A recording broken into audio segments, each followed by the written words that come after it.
आप देख रहे हैं मसाइल का हल चैनल। अस्सलामु अलैकुम वरहमतुल्लाहि वबरकातुहू। नहमदुहु व नुसल्ली अला रसूलिहिल करीम, अम्मा बअद, फ़अऊज़ु बिल्लाहिस समीइल अलीम मिनश शैतानिर रजीम, बिस्मिल्लाहिर रहमानिर रहीम।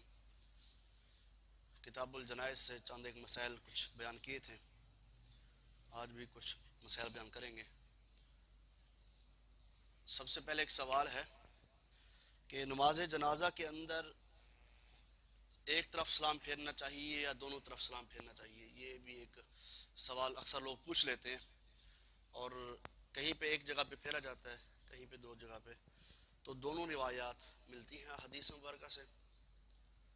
सैयदना अबू हुरैरा रज़ी अल्लाह तआला अन्हु की जो रिवायत है, उससे ये सबूत मिलता है कि आका अलैहिस्सलातु वस्सलाम सिर्फ एक तरफ सलाम फेरा करते थे। और अब्दुल्लाह बिन मसूद रज़ी अल्लाह तआला अन्हु की जो रिवायत है, वो फरमाते हैं कि आका अलैहिस्सलातु वस्सलाम ने फरमाया, जनाजे का सलाम भी ऐसे है जैसे नमाज का सलाम है, लिहाजा जो नमाज का सलाम है वो दोनों तरफ है। तो इसलिए दोनों रिवायात मिलती हैं। आज भी माशाअल्लाह हज़रात मक्का मदीना देखा होगा आप लोगों ने, वहाँ एक तरफ सलाम फेरा जाता है, और पाकिस्तान में अक्सर जगह पर दोनों तरफ सलाम फेरा जाता है। तो दोनों सबूत मिलते हैं शरीयत के अंदर।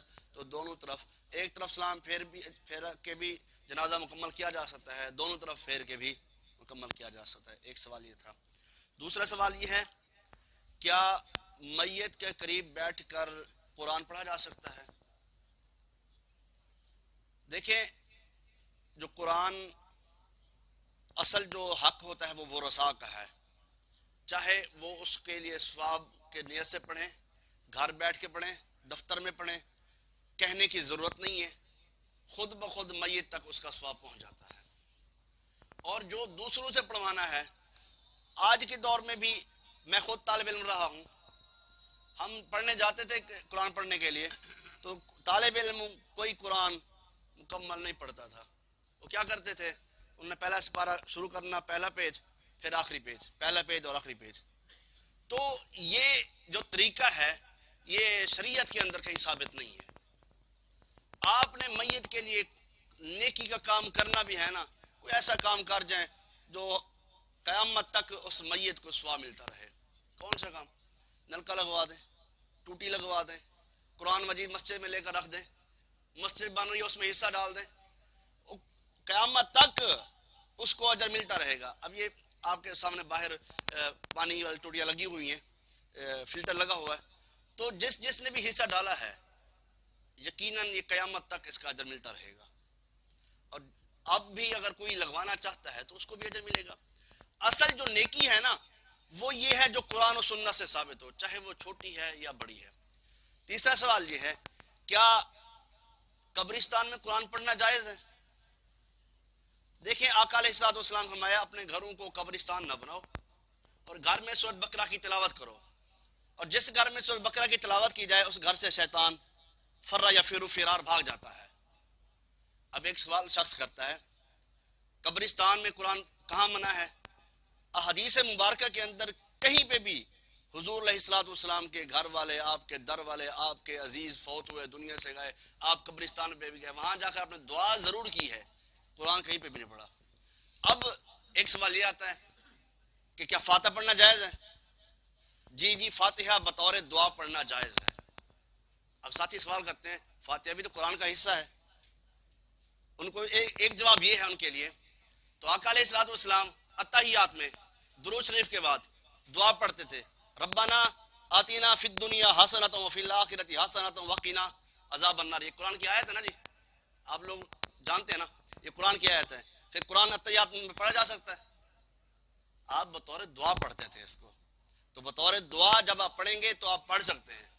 बतौर दुआ सूरत अल फातिहा कब्रिस्तान में जाकर आप पढ़ सकते हैं। ये दलील है इस बात की कि आका अलैहिस्सलातु वस्सलाम ने कहा, आप कब्र पे ले गए थे तशरीफ, तो वहां जाकर आपने दुआ की थी, दुआ किया करें। अब क्या जनाजे के फौरी बाद जो हाथ उठाकर दुआ की जाती है, इसके बारे में क्या हुक्म है?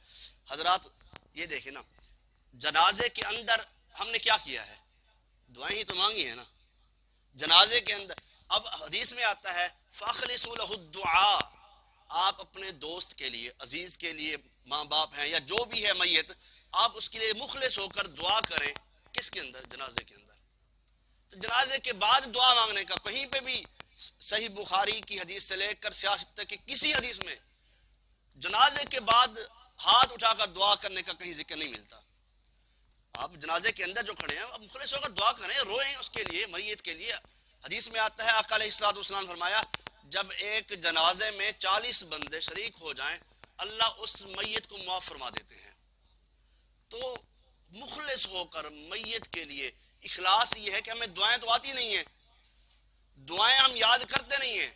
میت کے لیے اتنی دعائیں ہیں، آقا علیہ الصلوۃ والسلام اتنی دعائیں پڑھتے تھے، صحابہ کہتے تھے کاش یہ جنازہ بھی ہمارا ہوتا. تو اتنی لمبی دعائیں ہیں جو ہمیں یاد کرنی چاہیے، جس کے لیے محنت کی ضرورت ہے. جو کام کرنے والا ہے ہم وہ نہیں کرتے، ہم دوسرے معاملات میں آگے آگے ہوتے ہیں. اب ایک ساتھ نے کل مجھے سوال کیا، واٹس ایپ پہ بھیجا تھا، کیا کہ جنازہ کس سے پڑھوانا چاہیے؟ دیکھیں جی، جنازہ آپ اس سے پڑھوائیں جس سے آپ ایک تو مطمئن ہیں، دوسرے نمبر پر اس شخص کے پاس کم سے کم عقیدہ تو اس کا توحید درست ہونا چاہیے نا. دوسرے نمبر پر وہ صحابہ اور اہل بیت کا تو غلام ہونا چاہیے نا. جو بندہ عقیدہ درست ہے اس کا، صحابہ اہل بیت کا غلام ہے، یقیناً پڑھنے والا بھی عظیم ہے اور جس کا جنازہ پڑھایا جا رہا ہے وہ بھی عظیم ہے. تو یہ ایک اہم مسئلہ تھا. اور اس کے بعد آقا علیہ الصلوۃ والسلام فرماتے ہیں جب میت کو لے کر آ رہے ہوں تو اس کا ادب یہ ہے کہ اس کے آگے نہ چلیں، چاہے آپ کے پاس سواری ہے یا آپ پیدل ہیں، آپ میت سے پیچھے پیچھے رہیں. کندھا بھی دینا ہے تو مطلب اس انداز سے کہ میت کے درمیان ساتھ ساتھ رہیں. مطلب اکثر آپ نے دیکھا ہوگا اکثر لوگ جنازے کے آگے سے چل رہے ہوتے ہیں، تو یہ طریقہ ٹھیک نہیں ہے، ادب کے خلاف ہے. آقا نے منع فرمایا ہے. آپ فرماتے ہیں آگے اگر آپ بیٹھے بھی ہیں، آپ نے جنازہ نہیں پڑھنا تو آپ ادب میں کھڑے ہو جائیں. احترام ہے میت کا. اب وہ اپنے رب کے پاس جا رہی ملاقات کے لیے تو اس کا یہ ادب احترام ہے. اکثر لوگ سواریاں ان کی آگے جا رہی ہوتی ہیں، ہاں ایک شہراہ ہے، ایک روڈ ہے سریعام، تو وہاں پر رکنا مسائل بنتے ہیں تو اس جگہ پر شریعت نرمی کر دیتی ہے. ورنہ ایک آپ گلی میں جا رہے ہیں یا آپ ایسی جگہ پہ ہیں تو آپ پیچھے رہیں میت کے. یہ میت کا ادب کا تقاضا ہے. اب میت دنیا سے جا رہی ہے تو 3 اعمال وہ چھوڑ کے جا رہی ہے جو اس کو فائدہ دیں گے. آقا علیہ الصلوۃ والسلام فرمایا پہلے نمبر پر ایسا صدقہ جاریہ جس کی میں نے پہلے تذکرہ کیا، جو ہمیشہ اس کے لیے صدقہ جاریہ رہے، ہمیشہ کے لیے لوگ اس سے فائدہ اٹھاتے رہیں. دوسرے نمبر پر ایسی اولاد جو اس کے لیے بعد میں دعا کرے. ایسی اولاد دنیا میں چھوڑ کر جائے انسان کہ اس کے لیے پیچھے دعا کرے، ہاتھ اٹھائے. آقا علیہ الصلوۃ والسلام فرماتے ہیں جنت کے اندر ایک شخص کا جنت کے اندر درجہ بڑھ گیا. صحابہ نے پوچھا اللہ کے نبی وہ کیسے ہوا؟ تو اس شخص نے پوچھا اللہ میں نے تو کوئی نیکی نہیں کی لیکن جنت میں ایک درجہ اور بڑھ گیا. رب العالمین نے اعلان کیا کہ تیرے بیٹے نے تیرے لیے دعا کی ہے، تیرے بیٹے نے دنیا پر رہ کر نیکی کی ہے جس کا فائدہ، جس کا ثواب اللہ نے تجھے عطا کیا ہے. تو نیک اولاد دنیا میں چھوڑ کر جائیں. اور تیسرے نمبر پر ایسا علم جس سے لوگ فائدہ اٹھاتے رہیں. ورنہ کل قیامت کے دن سب سے پہلے علم والوں کا ہی گربان پکڑا جائے گا جو سچ نہیں بتاتا. حضرات یہ مسائل اہم ہیں، سننا بھی چاہیے، سمجھنا بھی چاہیے. اگر اختلاف ہو جاتا ہے، صحابہ میں بھی اختلاف ہو جاتا تھا، اگر اختلاف ہے تو اس کو احسن انداز سے، خوبصورت انداز سے، اچھے انداز سے اس کو حل کیا جائے، نہ کہ اختلاف ہو جائے تو اس کا حل لڑائی نہیں ہے. پیار محبت سے بیٹھ کر ایک دوسرے کی بات کو سنا جائے، مسائل سنے جائیں. یار یہ بندہ جو بات کر رہا ہے یہ اپنی طرف سے کر رہا ہے یا اس کے پاس کوئی دلائل بھی ہیں؟ یقیناً دلائل کی دنیا میں بات کرنے والا کامیاب ہے. اللہ سے دعا ہے جو سنا یا اللہ عمل کی توفیق عطا فرمائے.